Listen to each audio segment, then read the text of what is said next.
Being alone is perhaps one of the most brutal challenges in our contemporary world, not because there are no people around, but because it confronts us with a presence we often avoid our own. In the absence of noise, distraction, or validation, something begins to surface, a quiet unease, a discomfort that grows in the stillness, an emptiness we can no longer disguise. But this emptiness is not new. It has always been with us, quietly lurking beneath frantic schedules, shallow relationships, and the glowing screens of endless notifications. What solitude truly does is strip away the masks, the noise, and the performance, revealing the deep chasm between who we are and who we believe we should be. It's in this gap that anguish takes root. The real pain of loneliness isn't the lack of others, but the disconnection from ourselves. Søren Kierkegaard, one of the deepest explorers of the human soul, interpreted this anguish not as emotional fragility, but as a spiritual signal, an alarm calling us back to our essence. To him, the despair we feel in solitude isn't weakness. It is truth knocking on the door of our consciousness. Loneliness is the mirror that reflects the terrifying yet liberating truth. We are free to be ourselves, but responsible for what we do with that freedom. And it is this responsibility we often run from. We flee silence because silence shows us how lost we are from ourselves. And yet, silence also holds the path home. Arthur Schopenhauer offers a contrasting but complementary viewpoint. He doesn't fear solitude, he honors it. For Schopenhauer, being alone is not a burden but a hallmark of depth. It's a sign that one's mind is self-sufficient, untethered from the need for outside stimulation. In his view, solitude is a sanctuary for the elevated spirit, a space for those discontent with distraction who have built a haven within. This reflection invites us to journey between these two shores, between the fear of isolation and the power of inner peace, between the desperation to escape and the bravery to remain. Because that discomfort you feel when you're alone, that ache with no clear name, is not an error. It's an invitation, a call to return inward, to stop seeking yourself in others, and to begin, finally, to come home. This message isn't one of comfort, it is one of clarity. What I offer here is not a way out, but a way through. A raw and honest look at what it means to be alone, and how, when embraced correctly, that experience can become the most freeing chapter of your life. If you're still listening, it means something inside you is done running. And maybe, just maybe, you're ready to face what's true, that the emptiness you feel is not the absence of others, it's the absence of you. For many, loneliness feels like an emotional burden, but for Kierkegaard, it is something else entirely. It is an existential X-ray, an unfiltered exposure to one's true self, stripped of distractions and masks. And this encounter can be devastating when you've spent your life being everything but who you really are. He argued that we exist in a constant battle between our authentic self and the image we present to meet the world's expectations. Society rewards appearance, efficiency, and conformity.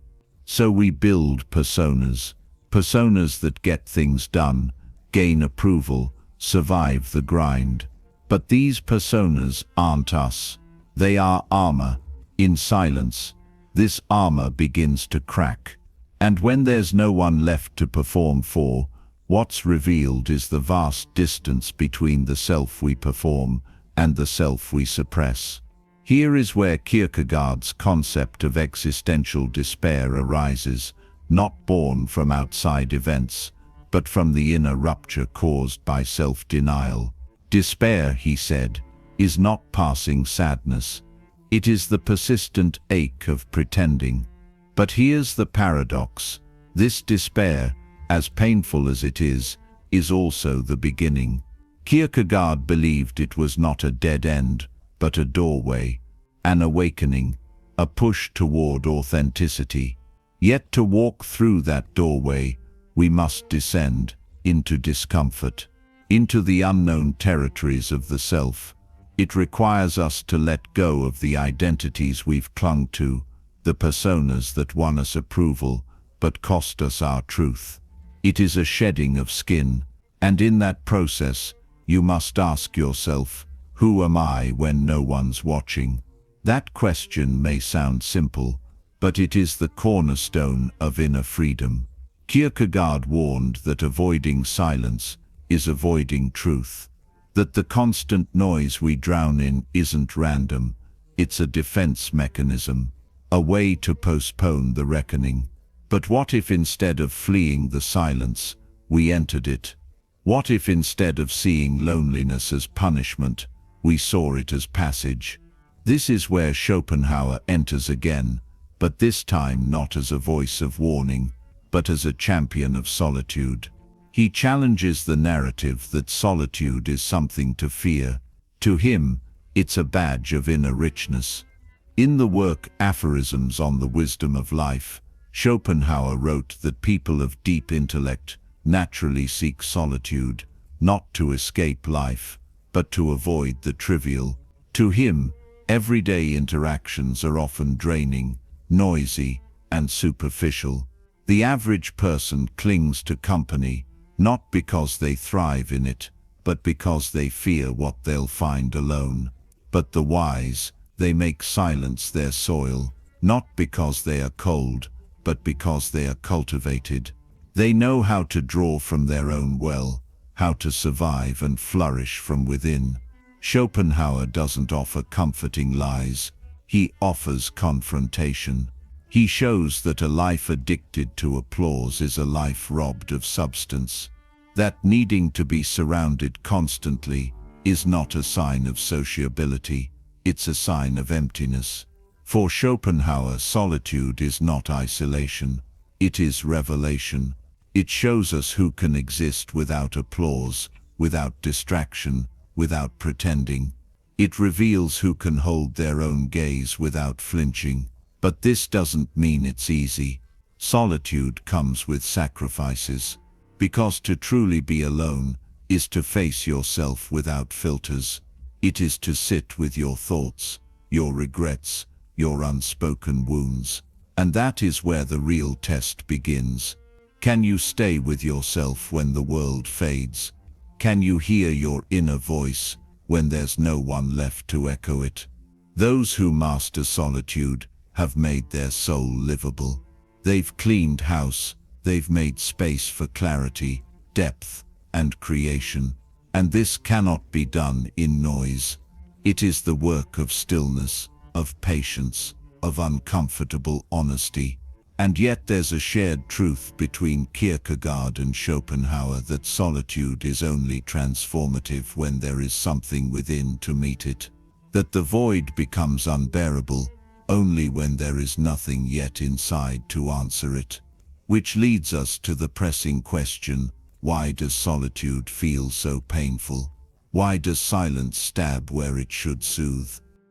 The pain we experience when we are alone does not stem solely from the absence of company. It emerges from the collapse of all the distractions we've used to escape our inner world. When those diversions dissolve, when the notifications stop, the house grows quiet, and the screen goes dark, what's left is a piercing realization. Perhaps I've spent most of my life away from myself. This is not mere loneliness. It is the echo of your own absence. Psychology provides insight into this phenomenon. From early childhood, we are conditioned to seek validation outside ourselves. We are told what success should look like, what love is supposed to feel like, what beauty means. We adapt, we conform, we edit ourselves to fit molds we never chose. We become functional but detached. And over time, that detachment mutates into a form of internal dissonance. We build a self. The world will applaud, but it's not our own. It's a projection, a polished, curated version. And as long as we stay busy, surrounded, distracted, that projection holds up. But the moment the performance ends, when the lights go off and the stage is empty, the facade collapses. What emerges in that stillness are the pieces we buried, the wounded child, the buried desires, the unresolved fears. These aren't just forgotten fragments. They are the very things we were meant to confront and integrate. The true source of our inner void is this disconnection, the chasm between who we are and who we've allowed ourselves to become. This is why it hurts so deeply, because every compromise, every self-betrayal, every silenced truth adds weight to the emptiness we now carry. It's not just loneliness, it's accumulated grief for all the parts of ourselves we've abandoned. But there's something even more profound. The void is not just the result of emotional wounds, it's also a symptom of directionless living. When we navigate life only in reaction to others' expectations, without a compass of our own, the soul begins to hollow. The soul requires presence, meaning, and purpose. Strip those away, and what remains is a shell, perfectly dressed, but hauntingly empty. This inner void is not something to be feared or numbed. It's a message from the deepest parts of our psyche. Something is missing. Something vital has been neglected. And it demands we stop, listen, reflect, and rebuild. This marks the beginning of the real journey, the transformation of loneliness into solitude. A process not of filling the emptiness with more, but of making space for what's true. It's a transition from suffering to sovereignty, from absence to conscious presence. And that transformation does not happen by chance. It begins with acceptance. The humble act of admitting what we feel, accepting that there is pain, that there is loss, that there is confusion, without rushing to fix it, without condemning ourselves. Acceptance is not weakness. It is the first sign of strength. Because as long as we resist what we feel, we keep running. And as long as we run, the cycle of loneliness repeats. After acceptance comes the descent, a deliberate plunge into our own depth. It is the choice to sit in silence and hear the truths we've long buried. It is to navigate the labyrinth of memory, thought, and sensation without flinching. This process is not pleasant, but it is necessary, because only in this descent can we begin to reclaim the pieces of ourselves we abandoned. Solitude is not just being without others. It is learning to inhabit ourselves. It is the art of holding our own gaze, hearing our own voice, and staying present through the storm. A foundational practice in this process is self-listening. That means pausing long enough to observe what rises in the silence, breathing, writing, asking ourselves the questions we often avoid. What am I truly missing? What am I expecting from others that I could offer to myself? What pain have I been trying to outrun?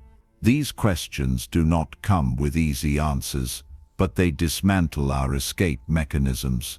They break the illusion that something outside will save us. They reawaken the power of self-responsibility. True solitude also requires the creation of inner space. Not just empty time, but sacred time, habits that anchor us. Deep reading, silent walks in nature, meditation, art. These are not luxuries, they are lifelines. They connect us with the eternal, with what doesn't depend on achievement, attention, or applause. And slowly something shifts. We begin to see that being alone is not punishment. It is privilege. Because in that sacred stillness, the most important things begin to form: insight, clarity, vision, peace. In solitude we become fertile ground for truth. But let's be clear, solitude is not emotional detachment. It is not shutting the world out. It is no longer needing the world to feel complete. It is moving from need to choice, from dependency to overflow. Solitude empowers you to love, not because you're empty, but because you're full. Those who master solitude do not fear intimacy. They engage in deeper, more honest relationships, because they no longer require others to fill their void. They've done the work. They are enough. This transformation of loneliness into solitude is a revolution of the soul. It is the act of coming home, of building a sanctuary within, of recognizing that you are not truly alone when you are with yourself. But even this path has its dangers. The most seductive of all, the compulsion to flee. Even when we try to heal, we are constantly lured back into distraction, back into instant gratification, digital illusions, social theatrics. The modern world profits from our escape, and if we are not vigilant, we will be pulled back into the void. That is the subject of the next stage, the silent sabotage of self-abandonment, the subtle ways we flee our truth, and the steep emotional price we pay when we do. You may be surrounded by people, by obligations, by entertainment. Your calendar might be packed, your feed full, your life seemingly productive. And yet, beneath it all, you are fleeing from yourself. This is the great illusion of modern life, that movement equals meaning, that noise equals connection. But deep down, many of us are engaged in a silent, persistent evasion. We run from our own presence, afraid of what we might discover when everything else falls away. This escape takes many forms. We drown in work, obsess over productivity, cling to relationships that distract us, scroll endlessly through curated lives, or chase highs disguised as habits. Each stimulus becomes a shield, deflecting the one question we refuse to ask: who am I when all of this stops? That question terrifies us, because we know, often unconsciously, that the self we present to the world may be a mask, that beneath it there may be confusion, pain, disorientation, and rather than face it, we keep running. But this comes at a cost. The price of this escape is anxiety that never rests, angst with no name, and a persistent sensation of being hollow. We build relationships on shaky ground. We set goals that don't fulfill. We move through life like actors in someone else's script. Kierkegaard named this condition silent despair. It is a state of living where everything appears fine on the outside, but internally the soul is starving. And what makes it so dangerous is how normal it has become. We've accepted it. We've normalized disconnection. We've been taught to see emotional distance, busyness, and numbness as simply part of adulthood. But they are not natural. They are signs. Signs that something inside is calling for reconnection, that the soul wants to come back online. As long as we live this way, cut off from our essence, no success will satisfy, no partner will complete us, no experience will truly move us, because nothing external can substitute for the absence of self. True freedom begins the moment we stop running, when we decide to stay, when we stop judging what we find inside and begin to approach it with curiosity. The moment you choose to be with yourself fully, you start living again, not as an actor, but as a human being. This is the turning point. It is when you say, I will not run anymore. I will face what my loneliness is showing me. I will meet my emptiness with maturity, with humility, with honesty. And when you say this, really mean it. You no longer depend on the outer world to feel alive. You begin to generate your own meaning, your own light, but this decision takes strength. Because when you stop fleeing, you begin to see, and what you see might disturb you. The wounds, the contradictions, the years spent avoiding what matters. This is where people give up. They look away, they go back to the noise. But this is where you must hold. This is where the real work begins. The work of building a new relationship with yourself. One that is solid, compassionate, and real. Being alone doesn't have to be exile. It can be a return. It can be a beginning. Yes, loneliness hurts when it's filled with avoidance, shame, and silence. But when it's cultivated with awareness, it becomes solitude. And solitude is not a void. It is a presence, the presence of yourself. Strong, centered, grounded. In solitude, you begin to see clearly. You feel more deeply. You reconnect with the pulse of what is true. Kierkegaard showed that anguish is the doorway to authenticity. Schopenhauer proved that solitude is the realm of the great. Psychology revealed that our emptiness is not a failure, but a message from within. And throughout this entire journey, I've invited you not to escape, but to stay and listen, to stay and feel, to stay and rebuild. You can continue clinging to the noise, hiding in performance, numbing your essence, or you can construct a self in the silence. A self that no longer relies on others to feel complete. A self that knows its own depth and refuses to accept less from the world or from within. Because once you've discovered the richness of your own company, you'll never again accept crumbs, not in love, not in friendship, not in your own choices. And now, I turn to you. What have you learned about yourself in this journey? Self. What question still lingers in your soul? You don't need to have the perfect answer. Even a question, when honest, is a beginning. Write your reflections in the comments. You might help someone else feel less alone. And if this message resonated, if something inside you stirred, subscribe. Here we don't offer shortcuts. We offer insight, awareness, and transformation. Keep walking.